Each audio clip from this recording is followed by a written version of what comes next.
This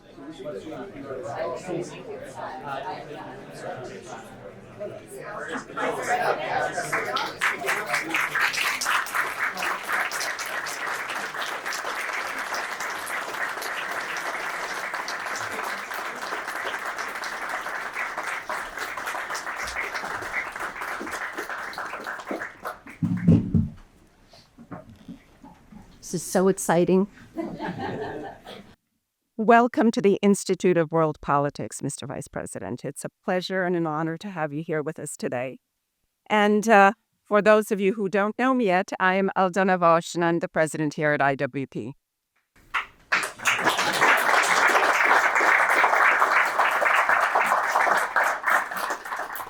And also for those of you who are new to the school, have been here at the school for a long time. For the others who are new to the school, we are a graduate school and a graduate school of national security, intelligence, and international affairs. We offer a doctoral program, a PhD program, 9 master's degree programs, and 18 certificates of graduate study. We thank all our supporters that make this lecture possible, but especially Brad Neichfeld. Thank you very much. So today we will be hearing from Vice President Mike Pence, who will present to us the 27th Annual Pearl Harbor Day Lecture. And IWP commemorates Pearl Harbor Day each year to remind Americans of the need for defense preparedness. National security is our highest public policy, and IWP exists to educate our future leaders to protect our nation effectively, using all the instruments of national power. So today we are very pleased to welcome Vice President Mike Pence to share his thoughts about this important topic. Now, Vice President Pence was born in Columbus, Indiana, into a family that epitomized the American dream, instilling in him values of hard work, faith, and family. After graduating from Hanover College and Indiana University School of Law, he embarked on a multifaceted career, which included law practice, hosting a talk show, serving as congressman for 6 terms, and campaigning limited government and fiscal responsibility. He was then elected the 50th governor of Indiana, and at that time focusing on tax cuts, job creation, education reform, infrastructure investments, and all of this while maintaining the responsibility that we don't overspend. His accomplishments in Indiana led to being selected as the 48th Vice President of the United States. Vice President Pence's conservative philosophy, which was inspired by Ronald Reagan, led to his founding Advancing American Freedom, which continues to advocate for faith, family, and liberty as fundamental American values. So welcome, Vice President Pence. Please. Thank you, Cynthia.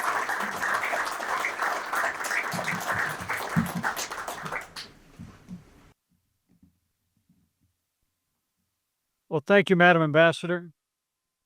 My friend Aldona Vosh, give her another round of applause. Right? Yeah, I think she's...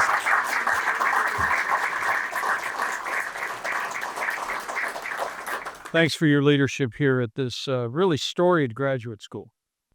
It's plays such a vital role in educating and then deploying some of our best minds in national security in the United States. And grateful for the members of the board who are here, distinguished members of the faculty. and these outstanding students who are with us today. I was promised there might be a few questions before we break up, and I'm looking forward to hearing what's on your mind. But it's a great honor for me to be with you today, and I appreciate this sellout crowd. Um, I don't draw as bigger crowds as I used to, but so I tend to err on smaller rooms to make sure they're full. But I thank you all for making time. It's wonderful to be with you. Indiana is home to me, but I'm in Washington, D.C. today, and when the ambassador said there'd be an opportunity to come and contribute to the Institute of World Politics and be a part of the Pearl Harbor Day lecture series, I was honored to do so, and I thank you for the invitation. You know, IWP for now more than 30 years has led a leading role in promoting American security. Students who are with us today, you should take great pride in knowing that you follow in the footsteps of IWP graduates who are training military officers as we speak, shaping national security strategy, leading diplomatic missions, and helping to lay a foundation for America to win without war, which is the essence of diplomacy. Now, I come before you today with a great sense of humility. I know there are many people in this room who've worn the uniform of the United States, and but we give a round of applause to all of our veterans who are gathered with us today.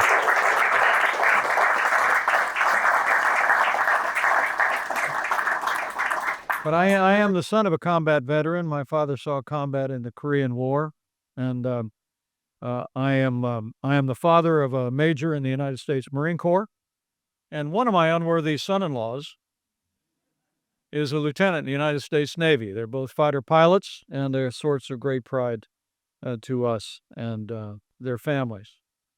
But so coming before you today and being able to address this issue among so many that will play such a critical role in both formulating and implementing U.S. policy is a great honor and a privilege, but it's also very personal for me. You know, next year IWP, I'm told, will celebrate its 35th anniversary. I'll be waiting for my invitation. You all should celebrate here very much. A third of a century contributed to the life of the nation and national security. Throughout that time, there's no question IWP has helped our country navigate through some epic defining events. We think of the collapse of the Soviet Union, America's victory in the Cold War, America's rise as a sole superpower on the planet, the tragedy of 9/11, the ensuing global war on terror, and now to dealing in the aftermath of Afghanistan and Iraq, to wars raging in Ukraine and the Middle East. And now more than ever, we need a generation of leaders in this country that know the pathway to peace is to prepare for war. The peace comes through strength. And I know IWP graduates will help meet these challenges in the days ahead. But we gather here to commemorate Pearl Harbor Day. At a great time of uncertainty and growing discontent around the world, we face the lingering effects of a pandemic, not only in our country, but across the globe, that cut short millions of lives. We face an inflation crisis, making life more painful and burdensome to everyday Americans. But more than that, we face a growing crisis of confidence as citizens. Too many Americans have lost trust in political leaders, in our national media, and in our democratic institutions. And that's what underscores the importance of the Institute's work, raising up leaders that will stand on the foundation of American principles and ideas, enshrined in our founding documents, most notably the Constitution of the United States. It's not just happening here in this country, though. Across the Atlantic, nations are being torn asunder by war and bloodshed. Russia continues its unconscionable and unprovoked war of aggression against Ukraine. Palestinian terrorists committed the worst attack on the Jewish people since the Holocaust on October 7th, now more than a year ago. China, it seems, increases its provocations in the Asia-Pacific and seems to inch every day closer to reclaiming Taiwan by whatever means are necessary. Yet as these threats emerge, I believe that nations in the West, and people in our country are also facing an internal challenge. And it's a question of whether or not we will continue to stand without apology in our role as leader of the free world. Whether the United States of America will continue to chart a course built on the principles of American leadership on the world stage, or whether we will answer the siren song of populism unmoored to those American ideals. And that's what makes the conversation in and around Pearl Harbor Day so important. The Bible says there's nothing new under the sun. What is now has been before. And today in this country, we see a new wave of isolationism rising in America. Voices that say that we should retreat from our leadership position on the world stage, turn inward to domestic concerns. These were arguments that were made in the decade that preceded Pearl Harbor. And they're emerging once again in the United States today.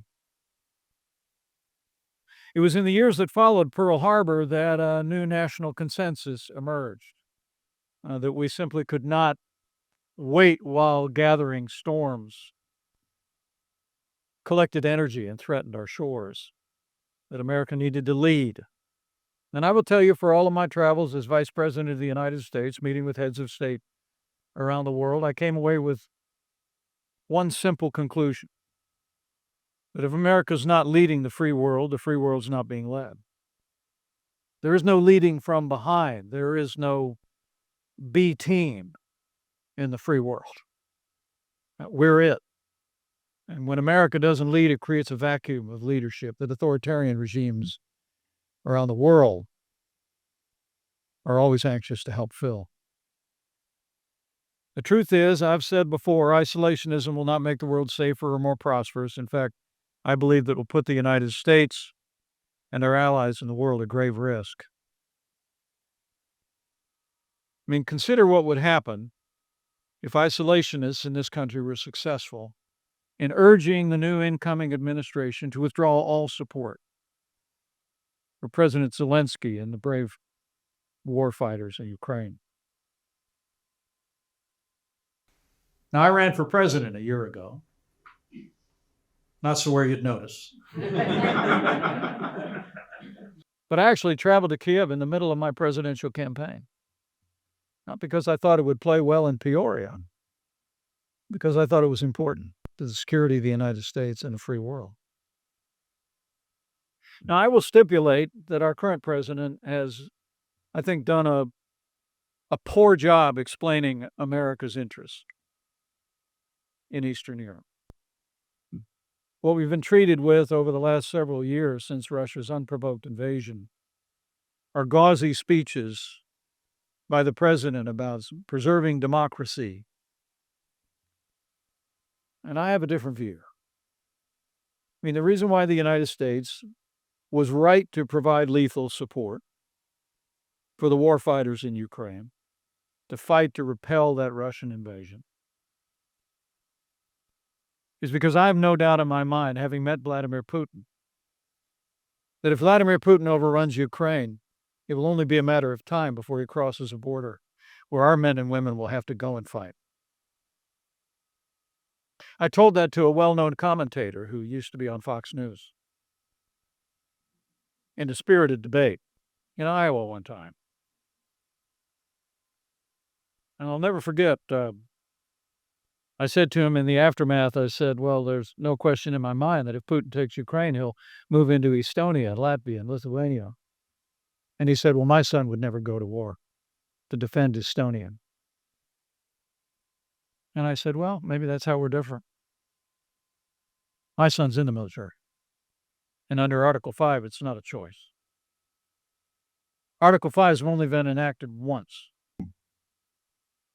under the NATO Charter. And that was after that dark day in September of 2001. All of our allies went with us. It was an attack on one, is an attack on all.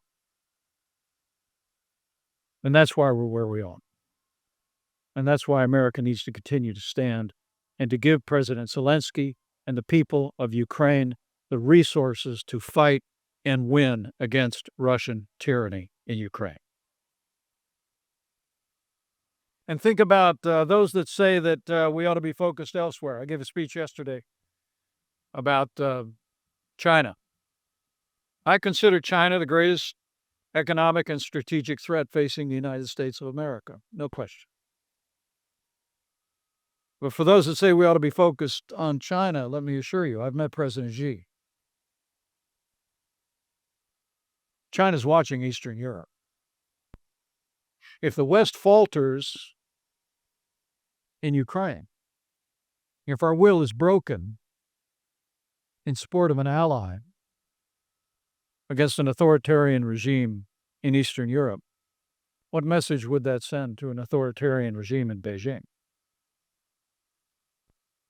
Now, I think it'd be nothing other than a giant flashing green light for China to move. You know, the truth is isolationism is just another word for appeasement.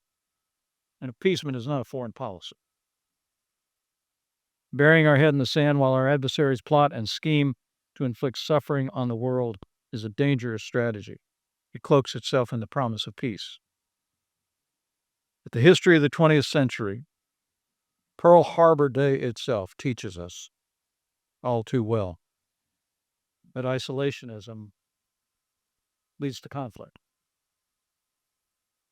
Now, those of you that are entering the world of foreign policy and diplomacy, I know will never ignore the gathering storms abroad in exchange for the security and prosperity here at home. You know, I've often said that anyone who thinks that we can't be the leader of the free world and solve our problems here at home has a pretty small view of the greatest nation on earth. We've done both for about 3/4 of a century. And we can continue to do both, I hope and pray, under the leadership of the new administration in the White House and renewed leadership on Capitol Hill. I know President Trump probably better than his most ardent defenders. And I'm proud of the record of the Trump-Pence administration.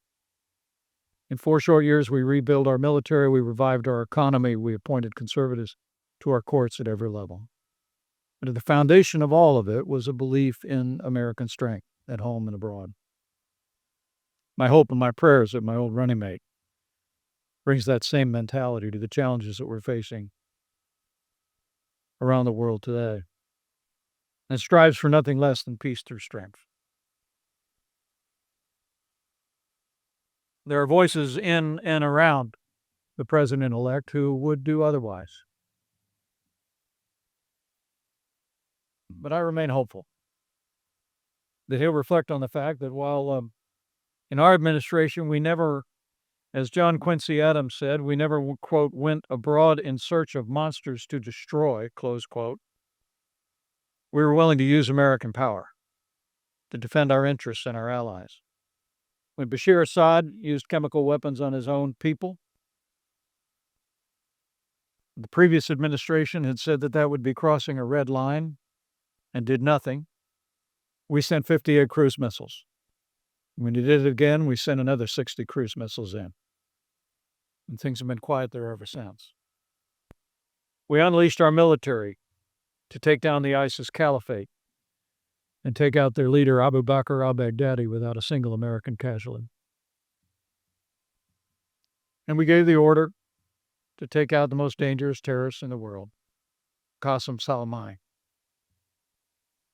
And American forces took down 300 Wagner Group Russian soldiers, again without a single American casualty.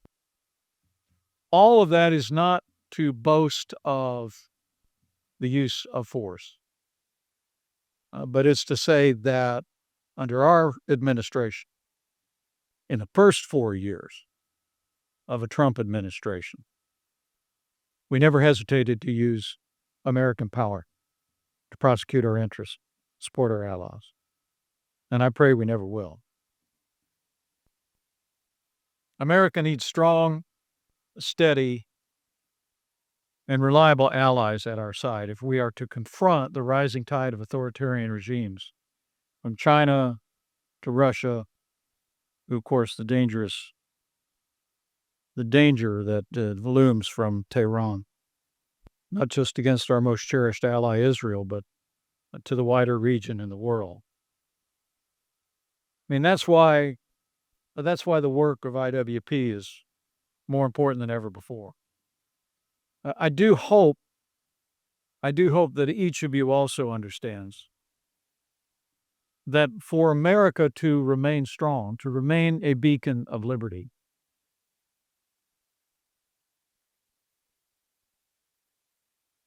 that we must remain deeply and viscerally committed to our ideals here at home. I end where I began. I know this is a time of great disillusionment for many Americans. It seems that there's almost no institution in American society that hasn't let the American people down. And recent events and decisions by the current president also seem to undermine the notion that high principle has given way to raw politics and personal interests. But to the leaders that are in the room today, to the leaders that are training in the room today, I want to encourage you with the words that this is a great country. I mean, to be honest with you, during my years as a congressman, as a governor, and as a vice president, my opinion of government generally went down. But my opinion of the American people went up every single day. I mean, I saw the American people in some of the worst times. Natural disasters, devastated communities by hurricanes and floods and wildfires. I walked through communities decimated by acts of evil by one American against another. And I had the great privilege in lots of roles to visit downrange with our soldiers. And more importantly, to stand sometimes in the middle of the night at Dover Air Force Base with my hand on my heart and console the families gathered there to welcome their loved ones home. And I saw the goodness and the decency and the generosity of the people of this country writ large. And I want you to speak with confidence in your careers ahead about this country. Whatever our leadership looks like at any given time, it's the great people who stand on a foundation of freedom enshrined in our Declaration and our Constitution.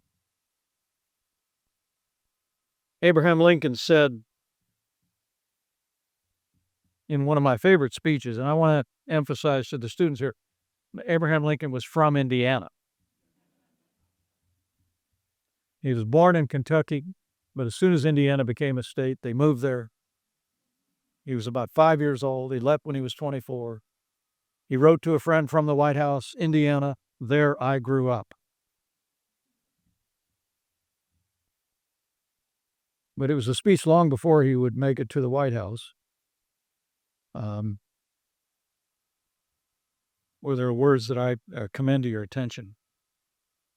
President Lincoln spoke of threats to our country. And that's what you think about here at IWP.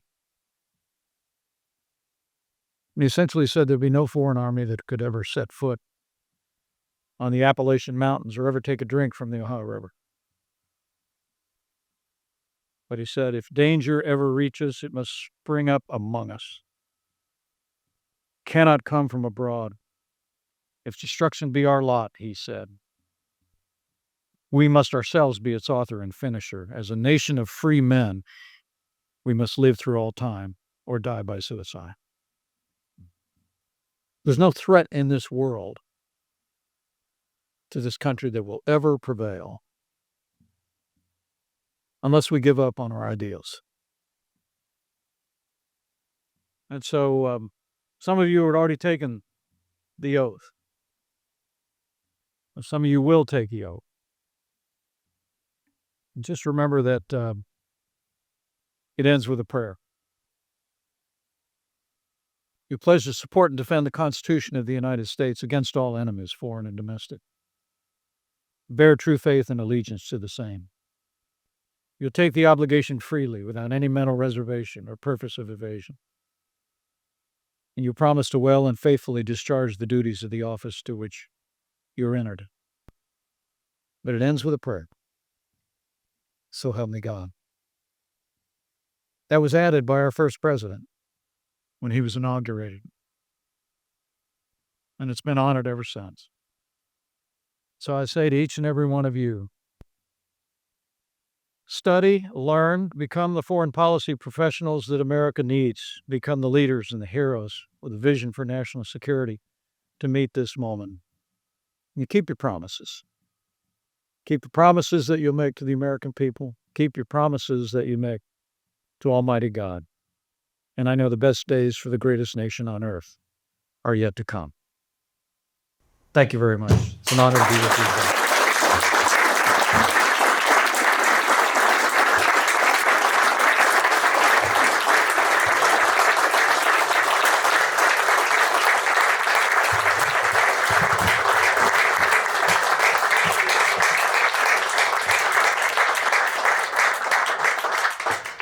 Mr. Vice President, I thank you from the bottom of my heart for your words of inspiration for our younger generation, our future leaders, but also for reminding us why we are here in the most prosperous, generous, innovative, and free country in the world. Being born under communist rule and integrating to the United States, I thank you for speaking so loudly about the importance of our country. Thank you. Now we will open up the floor for the hard part. Okay.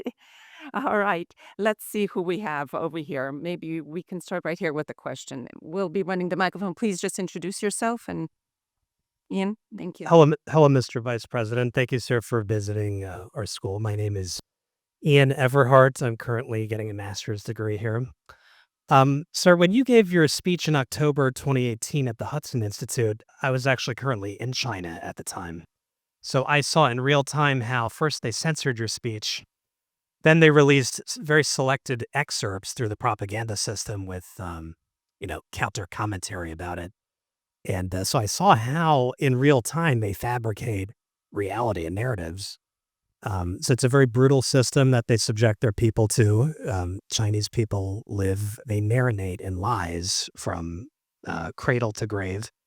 It's a very dangerous system, and they're currently pouring resources into, their military. So I guess I would just like to ask you what you recommend we do to ensure, because this is actually the Pearl Harbor anniversary coming up, what you recommend we do to deter Beijing from taking any provocative or seriously dangerous or destabilizing actions.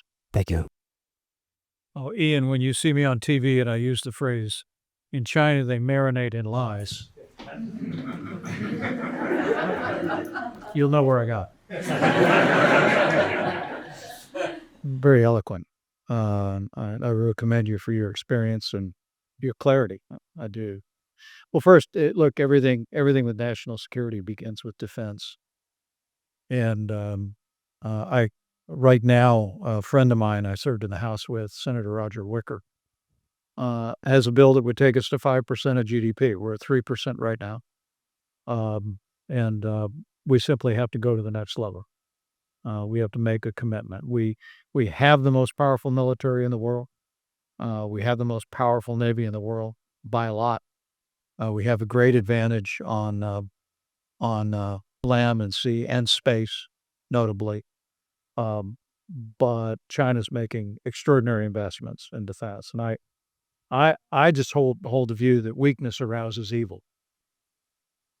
And this turn inward is very provocative to authoritarian regimes because they sense weakness. Um, I so I think everything begins with us investing in our national defense. Secondly, and I fully expect the president-elect to act on focused tariffs in particular against China. Um, he and I may have a conversation down the road about broad-based tariffs. I'm a free market guy. I believe that trade means jobs, all good, but I believe in free trade with free nations. And I thought one of the principles that we lived out in our administration was we imposed about $250 billion in tariffs on China, and they came to the bargaining table fairly quickly. And we signed in January of 2020 what came to be known as a Phase 1 trade deal that doubled the amount of agricultural exports we were able to ship to China. The Biden administration has not dismantled our tariffs, but they also didn't build on that. It proved to me that that that there is a way to send a message to China. Some of it's rhetorical, but they can manage that, as you said, because the authoritarian regime and information control that they have. But impacting their economy, impacting their GDP, will force their leaders to address to do the things that we need them to do: open the markets, combat intellectual property theft, and the human rights abuses against Muslim Uyghurs and other religious minorities, including Christian minorities in the country, and respect freedom of navigation, not just in the South China Sea, but across the region. I think, but using hard power, but also economic power, and then speaking plainly and clearly about the expectations of the free world is the pathway forward. Um, I'll mention it before I leave the podium later, but I met President Xi. I have a distinct impression. They understand strength. That's all. And if we show strength, then we have an opportunity to peacefully resolve our issues. If we show weakness, we've got some heroes in the room that have seen combat. Um, um, I don't want to think about what could happen in the days ahead and what the price we'd have to pay to defend our freedom and our allies in the Asia Pacific. So strength now prevents that. Thank you. Perhaps another student question? Sir, if you can please identify yourself.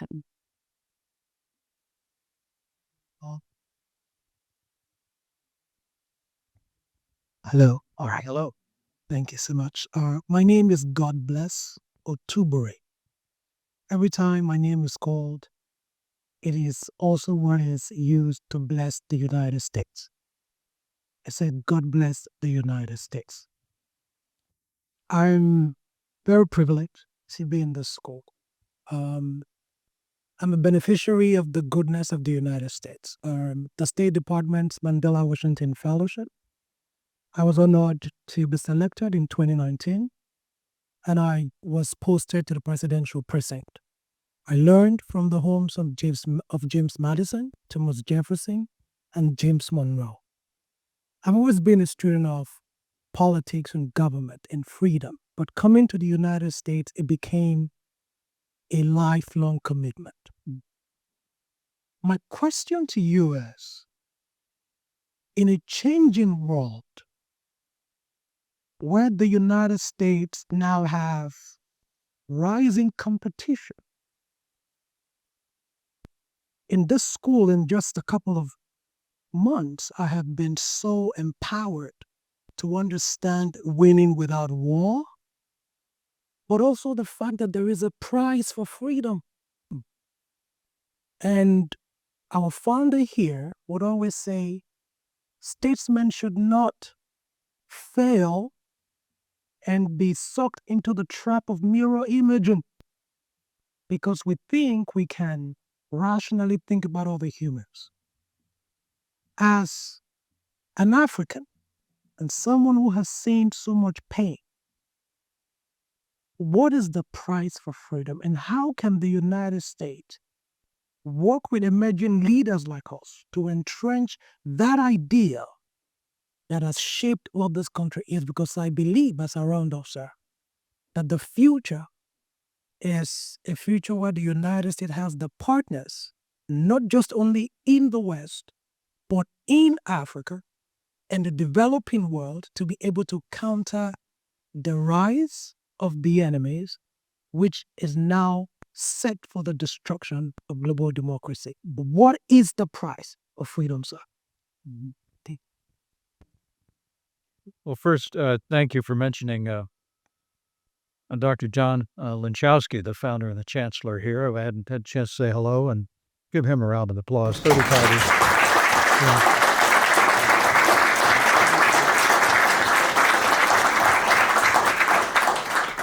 I spotted him over there, but he looked way too young to be John Linchowski.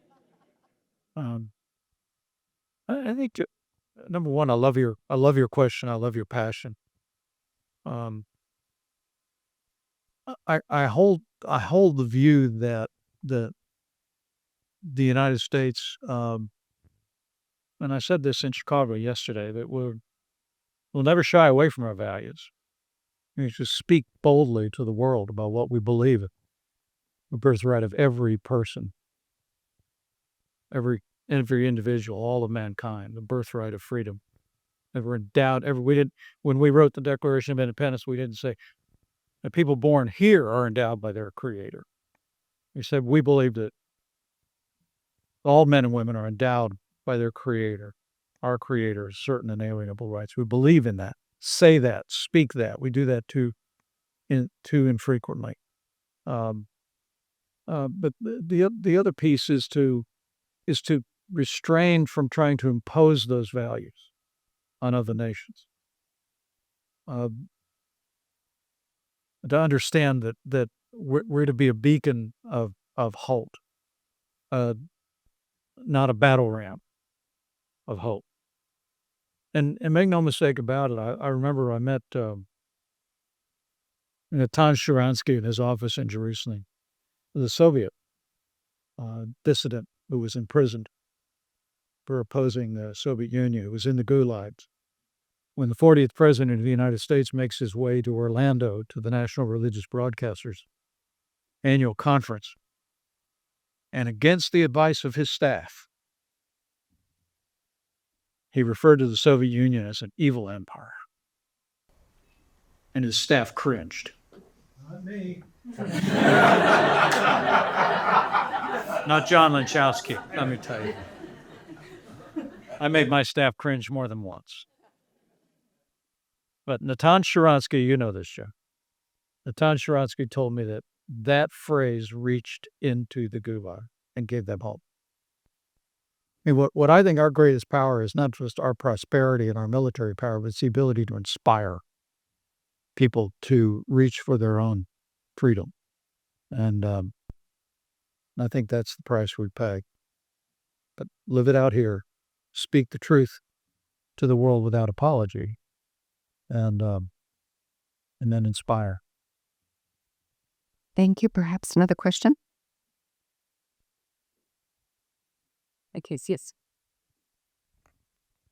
Hello, Mr. Vice President. Michael DeChana, grad student here. One of the great successes of American political leadership in World War II was getting the public to go along with the Germany First strategy, despite America's more focused anger, desire for vengeance against Japan, who, of course, attacked on Pearl Harbor. The Germans didn't.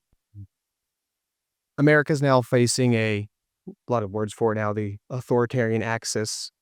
What does our political leadership need to do? How do they need to communicate the importance of fighting not only adversaries on the far side of the world, but also, for the most part, defending allies on the far side of the world?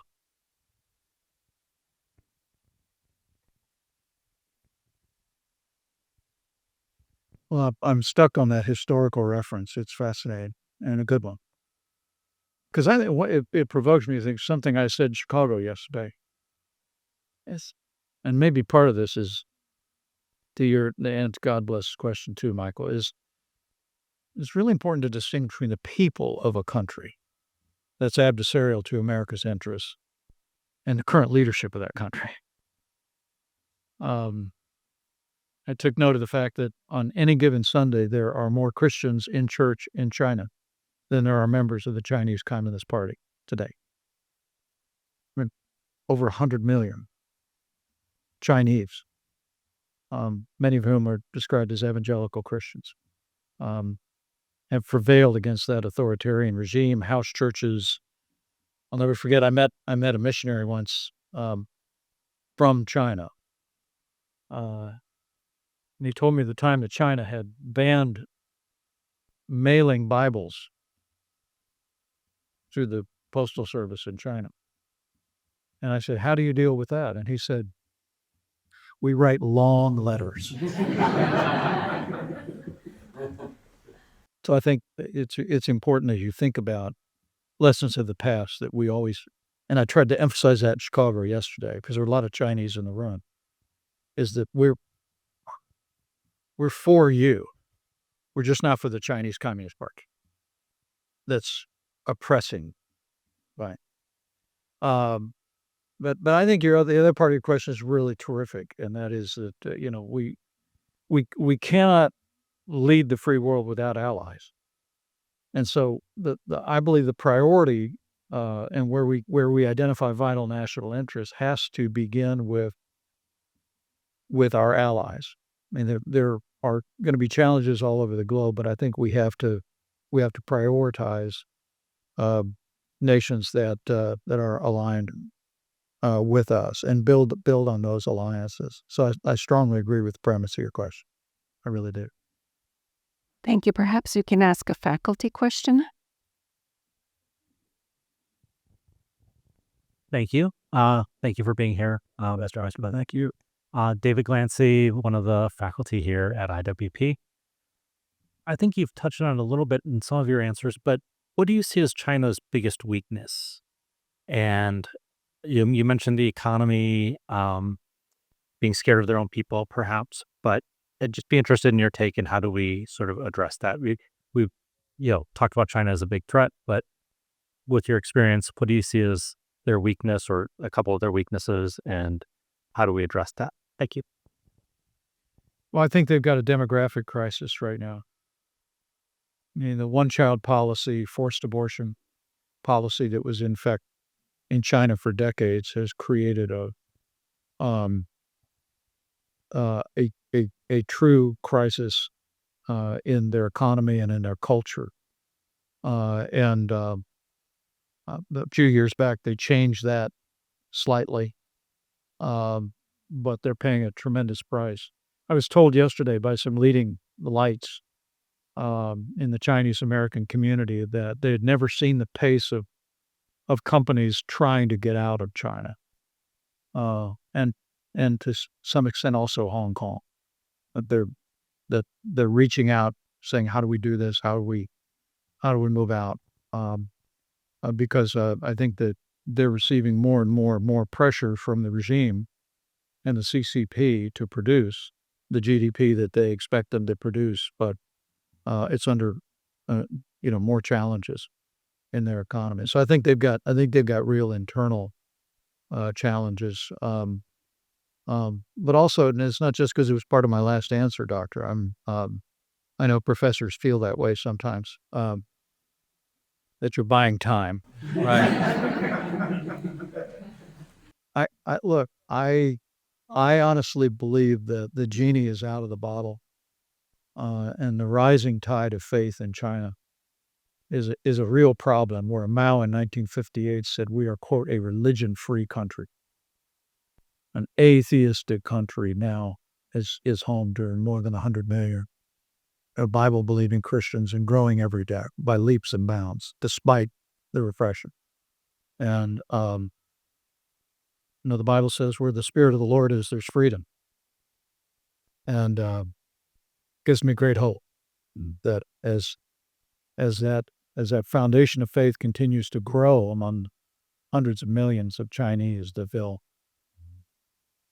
that'll facilitate change. And I'll stop there. Thank you. We have perhaps first one more student, please. Which Short question. Thank you. Hello, my name is Anna, and my family's from Valparaiso, Indiana. So love Porter to County. see another Hoosier. Yes. My question is, you mentioned a little bit about the failure of the current administration to address messaging and explaining why it's important for us to stay involved abroad, particularly in Ukraine. What are some ways that we can improve the poor messaging that we've been giving out to the American people to better explain why we should stay?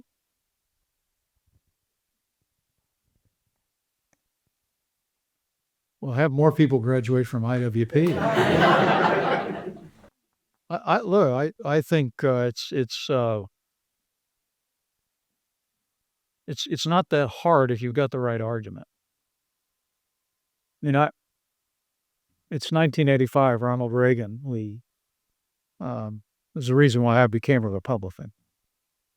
I was a Democrat when I started out in politics, and I was drawn to the Republican Party by voice and values of Ronald Reagan.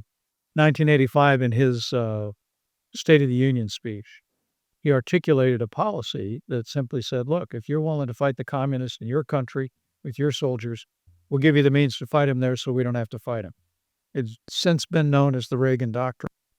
And it contributed, according to most historians, to the collapse of the Soviet Union. That's a pretty simple argument to make. When I was campaigning in Iowa and New Hampshire last year, I'd hear from young people to say, why are we there? Why would we do that? I'd give them that answer in about a minute and a half. I'd say, good call. I mean, it was amazing.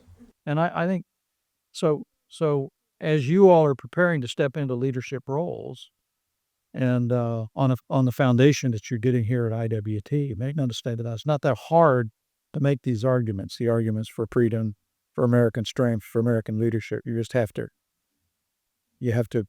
articulate them. And I do think they resonate with the vast majority of the American people who know it to be true. I saw a fascinating survey. When I was running for president on this position of American leadership, fiscal responsibility, and other conservative values, a lot in the media used to like to write, Ty, they'd say, well, Mike Pence is running in a party that doesn't exist anymore. Well, that wasn't my experience.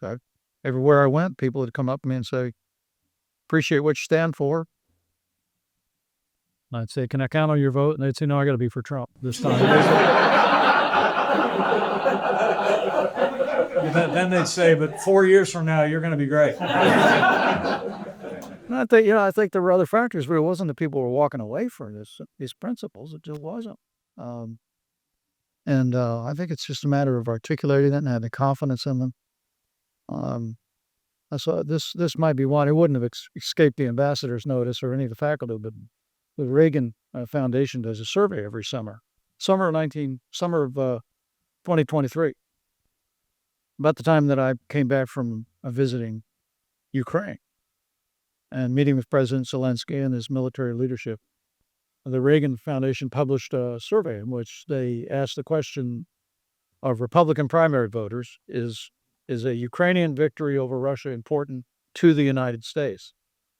I think I remember it right. 75% of Republican primary voters said, yeah, it's important to us. And then they asked the same question of self-described MAGA Republican voters, and that was 65%, said it was important to the United States for Ukraine to defeat Russia. So it isn't that people don't know it's true. You just have to articulate it and give people time to come around. And I believe you will. Got time for a few more? Yes, for two more. Let's see, who do we have? Perhaps over here? Yes, thank you. Thank you very much for joining us. Tristram Perry. I'm a student here, but I'm also a U.S. Foreign Service Officer at Department of State. We have Madam Ambassador here and other people who are aspiring or current diplomats. You've spoken about our colleagues in the Defense Department and their role in winning without war. Perhaps you could tell us about what you think the next administration will see the role of the State Department in doing the same. Well, I'm a good friend and a great admirer of Senator Marco Rubio, and I believe that the son of Cuban immigrants will bring both a personal understanding and an ability to articulate the case for freedom and the importance of our foreign service officers. You know, I will tell you that a lot of people don't think of it this way, but people in our foreign service, uh, they don't face the level of risks that our combat veterans do, but it's not civilian work. And there's risk involved, and there's sacrifice involved. And I have every confidence that once confirmed, our new Secretary of State will reflect that. And I think the one thing serving alongside President Trump, I tell people, I just skied behind that speedboat. You'll get that later. But I do think his unpredictability, which tended to make the American media go crazy, was actually a great asset for us on the world stage. And he and I had kind of his two-step with world leaders. He would tweet something or say something, and then he'd take a meeting with them, either at home or abroad. And almost invariably, before they'd leave the White House, they'd come down to my office to ask what all that meant. And I was happy to explain to them they meant what he said. But that, there's this handoff, and the State Department plays that kind of a role institutionally. But I expect you're gonna see, despite my concern about some voices around the president-elect that are embracing this populist isolationism, that I don't think it's his nature. I think his nature is to engage, and my hope and prayer is we see that in the days ahead. But thanks for your service and foreign service. Give these foreign service officers a round of applause, please.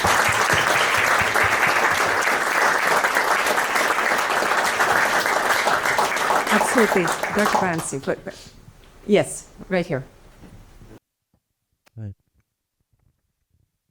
I'm Dr. David Charney. I'm a psychiatrist. So you'll understand the nature of my question, I hope. 4 years ago, almost exactly, you joined the ranks of one of the few people that I met in person that I would describe as brave and noble. What were your emotions that day? How did that shift through the day? Are you willing to give us a peek at that? Well, first, I'm humbled by your esteem. I truly am. And that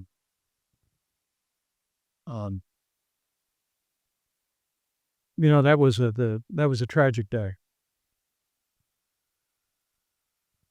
and it was tragic on many levels. There was a loss of life that day. Law enforcement officers were assaulted. Their capital was desecrated.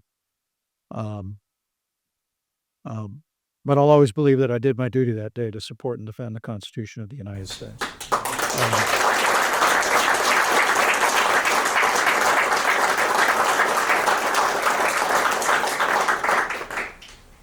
How I felt that day, I was angry.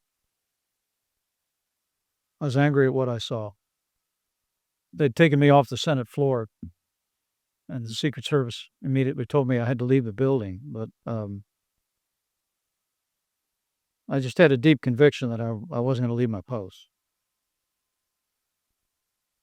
I had been in Washington, D.C. on September 11th.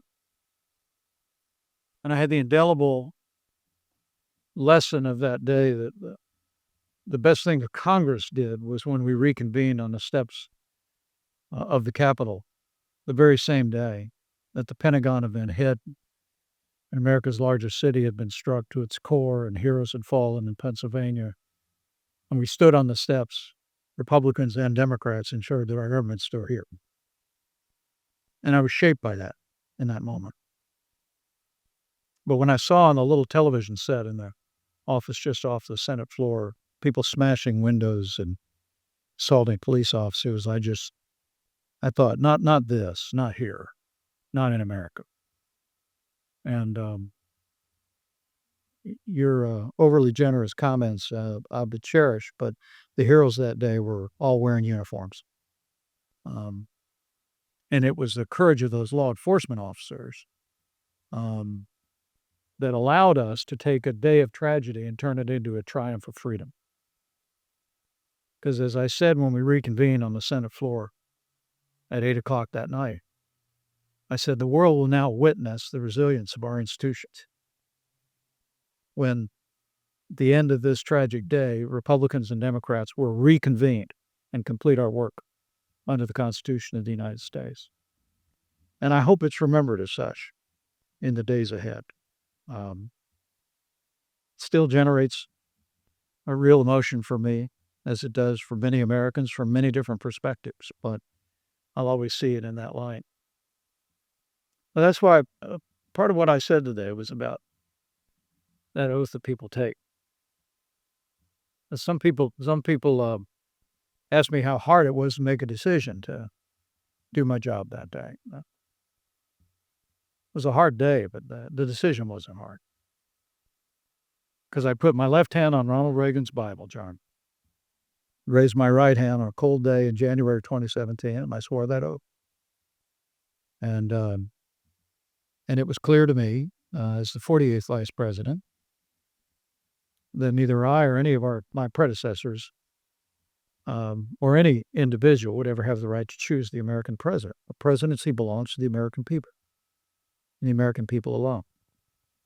And disputes over the Electoral College under our laws and Constitution are resolved by the elected representatives of the American people, not any one individual. Tell you one last anecdote that might bless your heart. I was at Joe Lieberman's funeral here in town last year. And Joe was a friend of mine. He was a great champion of national security, as the ambassador, and many of you know. Great champion of America's alliance with Israel. And he was pretty much wrong about everything else. But Joe and I were friends. And Karen and I flew out to attend his memorial service. I sat on the front row when his running mate Al Gore also attended. And at the end of the service, we exchanged some pleasantries, but then I said, Vice President Gore, I have something I've always wanted to tell you. And he looked at me knowingly. I think he knew. Said, I was on the floor on January 6, 2001. I'd been elected to Congress about 2 months earlier. But I went to the floor because I thought it was an extraordinary moment where a man who had lost the presidency by one county, and it had been settled in the Supreme Court of the United States, came to the floor, picked up the gavel, and certified the election of his comparator. And I said, I just want you to know I was on the floor that day, and I'm grateful for your example. And Vice President Gore looked at me and said, I've had friends tell me that they saw you there. And then he thanked me for my work. You know, this whole thing that is America is not caught up in institutions or flowery words. It's people who believe in those things and then live them out. And I know that what you're studying here at IWP is just going to make it more possible. It's great faculty here that's raising up this generation. And all of you in your lives and your careers are going to keep that thread for generations to come. So help us God.